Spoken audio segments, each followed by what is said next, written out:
সংস্কারের আগে নির্বাচন করলে আর কখনোই সংস্কার হবে না। জ্যেষ্ঠ সাংবাদিকদের সাথে মতবিনিময় সভায় এই মন্তব্য করেছেন স্থানীয় সরকার সংস্কার কমিশন সদস্য তোফায়েল আহমেদ। অবাধ, অংশগ্রহণমূলক, নিরপেক্ষ জাতীয় স্থানীয় নির্বাচন অনুষ্ঠানের ধারাবাহিক সংলাপের অংশ হিসেবেই ছিল এই মতবিনিময়।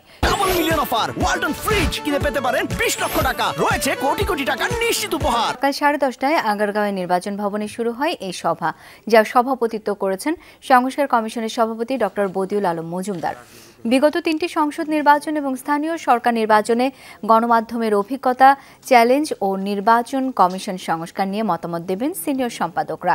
কমিশন প্রধান তোফায়েল আহমেদ আরও বলেন, দেশের স্থানীয় সরকার ব্যবস্থা নেই, আছে শুধু কয়েকটা প্রতিষ্ঠানের সমষ্টি।